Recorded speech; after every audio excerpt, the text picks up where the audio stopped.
Alors, ce que ne dit pas ce rapport Indeed, c'est est-ce que les politiques de l'emploi en France sont pertinentes? Est-ce que notre système d'assurance chômage est juste ou injuste?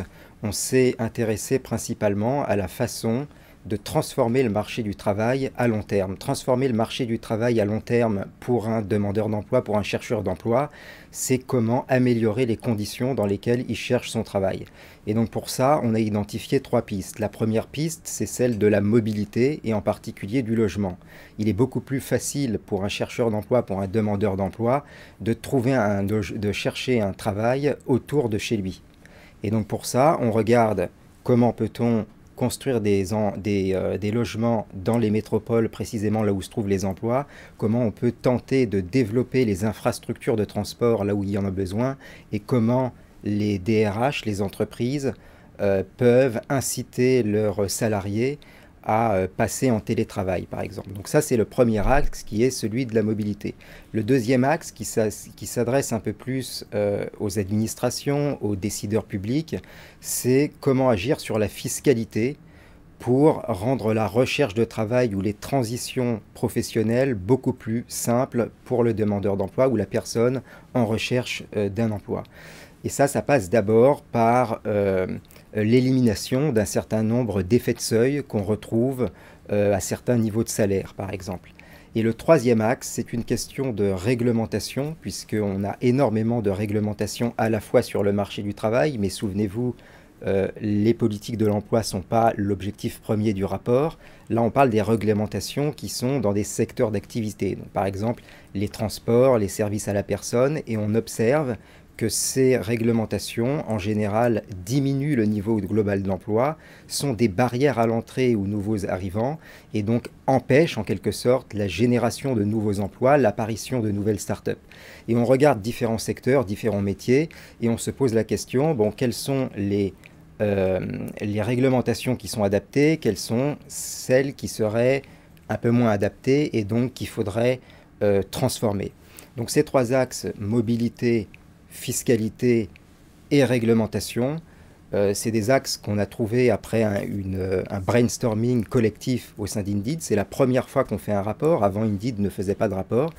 Et donc, face à la situation du marché du travail français, où on a un chômage qui est quand même extrêmement très élevé, très endémique, où on se compare à d'autres marchés, Royaume-Uni, États-Unis, Allemagne, au sein d'Indeed, on s'est dit que bon, voilà, le niveau du marché du travail français, le niveau de chômage était extrêmement élevé par rapport aux autres marchés dans lesquels Indeed était implanté. Et donc on s'est dit, pourquoi ne pas faire un rapport justement pour mettre ces pistes sur la table et susciter le débat. Est-ce que vous pouvez nous dire, Alexandre, ce qui, selon vous, est la preuve, aussi rationnelle que possible, hein, de votre légitimité pour aller sur ce terrain-là? Alors on est légitime tout simplement parce que Indeed est le premier moteur de recherche d'emploi au monde et que nous sommes véritablement au service des chercheurs d'emploi. Indeed est d'abord un outil à destination des chercheurs d'emploi pour faire encore une fois, du point de vue économique, baisser durablement le taux de chômage en France et améliorer les transitions professionnelles. Donc c'est pourquoi on a voulu surtout insister sur cet aspect donc, de recherche d'emploi et aussi de mobilité au sein de ce rapport, parce que vous verrez que la partie mobilité est la première partie, celle qui est peut-être mis un peu plus en évidence que les autres.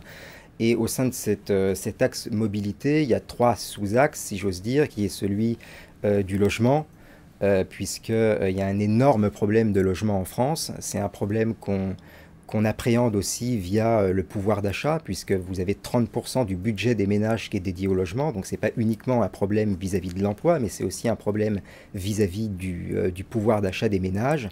Et donc le fait d'agir sur le logement permettrait de redonner des possibilités aux actifs, aux personnes qui travaillent, et donc aux chercheurs d'emploi, pour lesquels on essaye tout le temps de développer des outils plus simples et plus efficaces au sein de la société Indeed. Alexandre, je suis presque inquiet en vous écoutant du fait que vous ne fassiez pas plus état de consultation, de sollicitation de la part des différents ministères du travail, pas qu'en France, mais dans les autres pays européens, dans le reste du monde.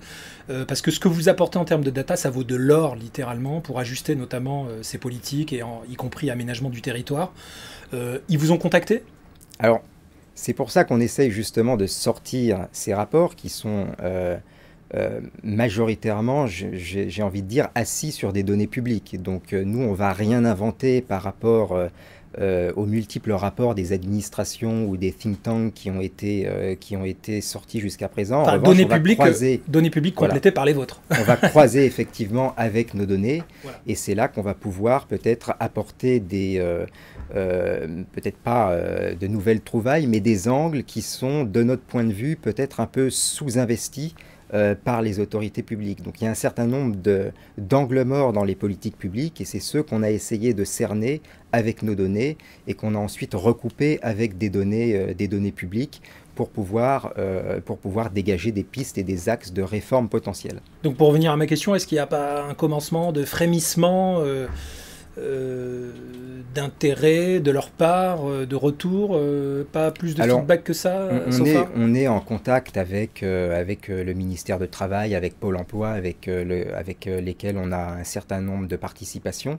Mais c'est vrai que pour l'instant, on n'a pas eu, on va dire, de débat de politique économique sur ces sujets-là, sur la façon de faire baisser durablement le chômage à moyen terme. Donc pour le moment, vous n'y avez toujours pas été invité non, voilà, à la table. Pour l'instant, on n'a pas eu d'invitation sur cet aspect-là. Mais on travaille par exemple avec Pôle emploi sur des problématiques de mise à disposition des annonces d'emploi auprès des chercheurs et des demandeurs d'emploi. Bon, alors avec les millions de vues que cette vidéo va forcément générer, n'est-ce pas, moi j'aimerais bien qu'on fasse un petit peu d'influence. Pouvez-vous passer un message à l'attention de nos écosystèmes, de notre communauté professionnelle, qui donne envie aux gens de relayer cette intention et de vous soutenir dans cette démarche? Parce en tout cas, nous, à la rédaction de Caféine TV, on aimerait beaucoup que vous ayez un impact plus fort sur ces réflexions. On aimerait beaucoup que la data, qui, je le répète, vaut de l'or, littéralement, que vous offrez à l'État, soit un outil de travail. Donc qu'est-ce que vous pourriez passer comme message à l'attention de l'écosystème pour que les autres pros vous aident à relayer cette info, leur donner envie? Est-ce que, par exemple, vous allez développer peut-être sous un angle collaboratif ce type d'études? Parce que demain, vous pourriez être notamment plusieurs acteurs à fournir de la data à laquelle l'État n'a même pas accès. Alors, le message principal que j'aimerais faire passer, c'est d'abord qu'il n'y a pas de fatalité. C'est-à-dire que l'objectif principal de ce rapport, c'est de dégager des pistes pour redonner des possibilités aux actifs.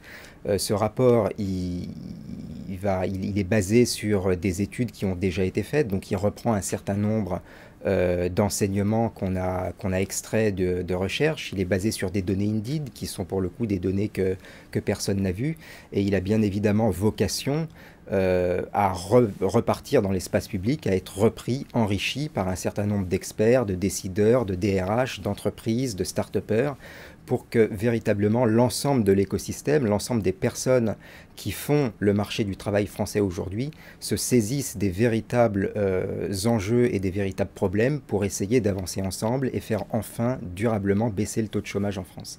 En tout cas, on a vraiment besoin de vous. Merci Alexandre, merci Indeed et à la prochaine. Merci à vous.